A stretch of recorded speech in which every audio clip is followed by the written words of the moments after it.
I have been reflecting upon how, well, first of all, how long it's been since I recorded one of these for my YouTube audience and supporters. Thank you so much for your comments, for your views. And I expect I will be doing some more of these for you. That I used to come on and do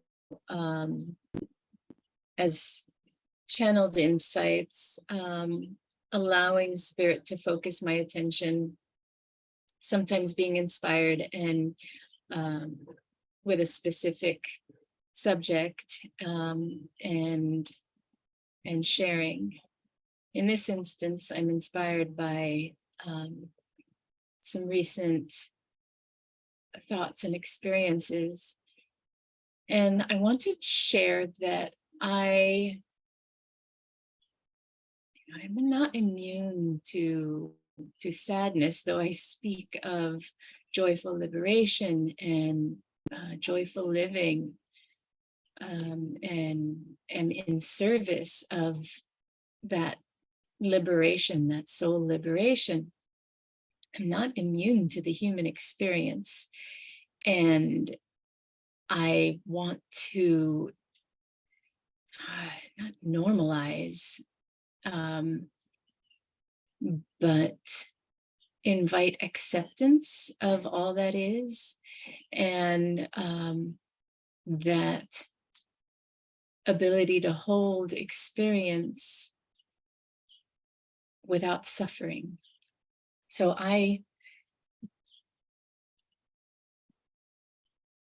this language came to me as I was preparing for my day this morning, that I can feel sadness. I often, especially when something happens in the world, I am affected. I feel, and I'm human, I feel.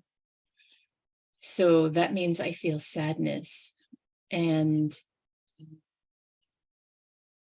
I really do not separate myself from the world of experience that we live in. And there is a lot of pain and suffering that humans are experiencing. And I can't separate myself from it because I am part of it.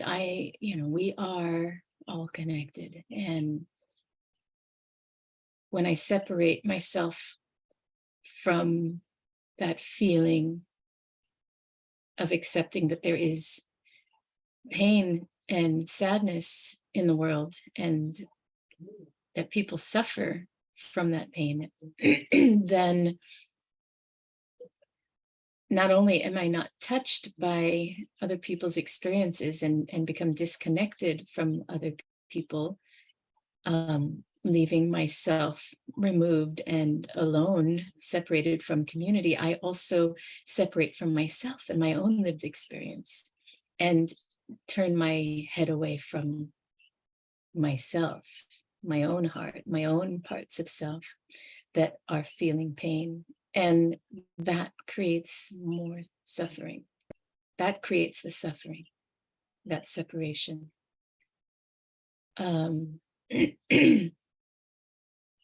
I can experience the sadness and be aware of it, and even sit with it for a time, noticing as I'm in a process, as I am recently, that was catalyzed by an awareness of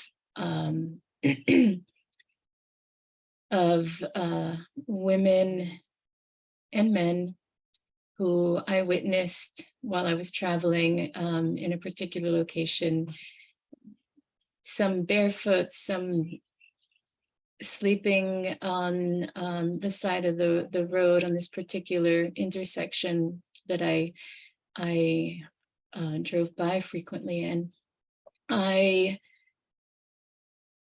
had this sting of pain of I noticed that I was having aversion to looking, and then I realized that I was averting my eyes from seeing that there, but for the grace of God, go I am thou, you are another me.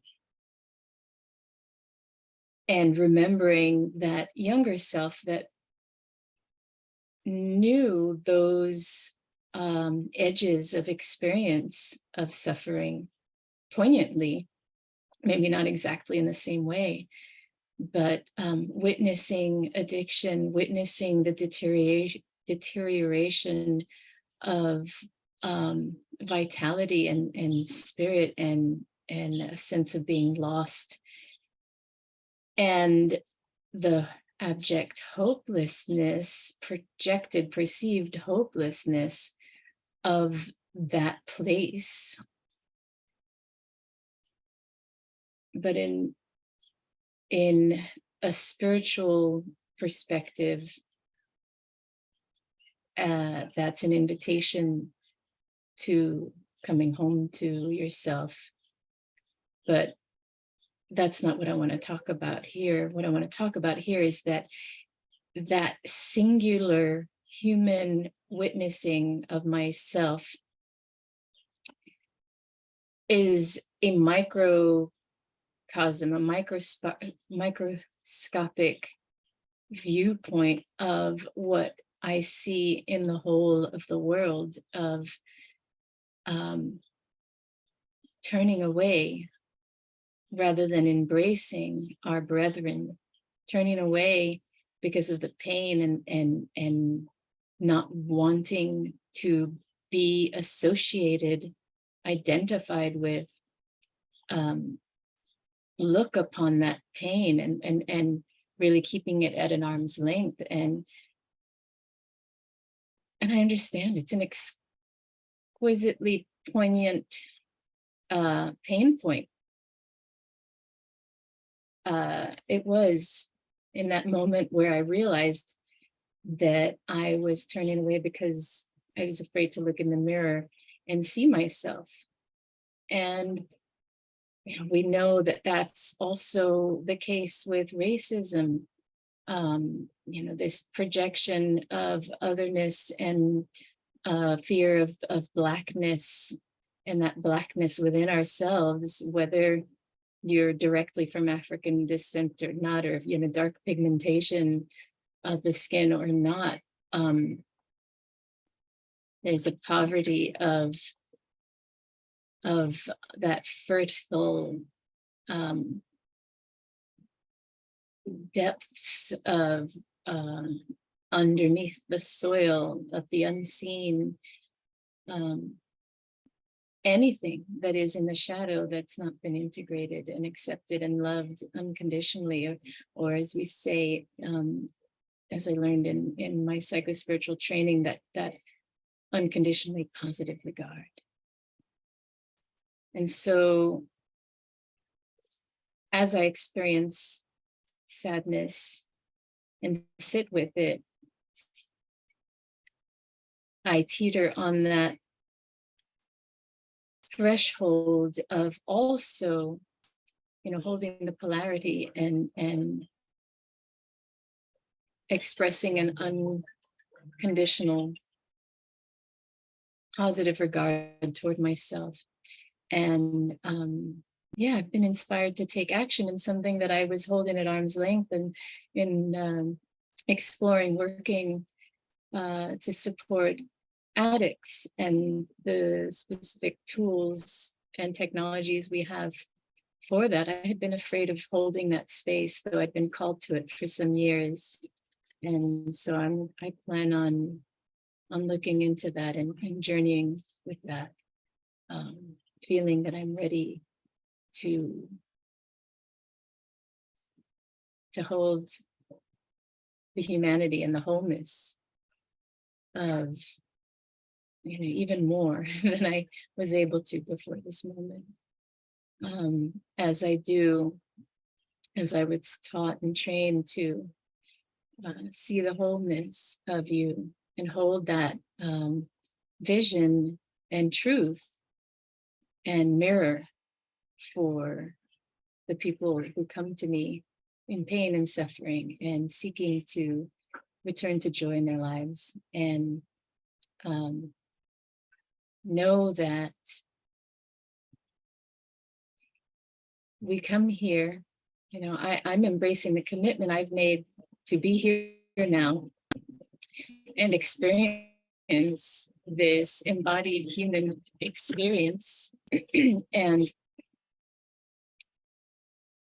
remember that includes joy, and know that even with the suffering that I have experienced and the ability to feel sadness and be with my lived experience, that I am aware of the blessings and aware of the abundance of joy that is held in the experience of my life. Even when I was on the fringe of those darker thresholds,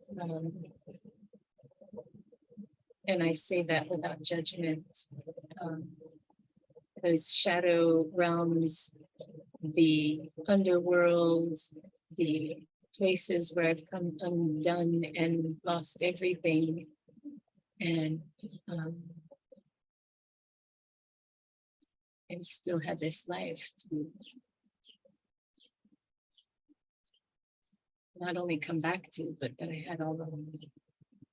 So a little sharing about sitting with sadness and not othering it outside myself, embracing the connectivity of our experience, not just human to human, but with all of life, all of inanimate animacy, and the spirit of interrelated connection and relationship. This sounds like a conversation that is to be continued. Thanks for tuning in.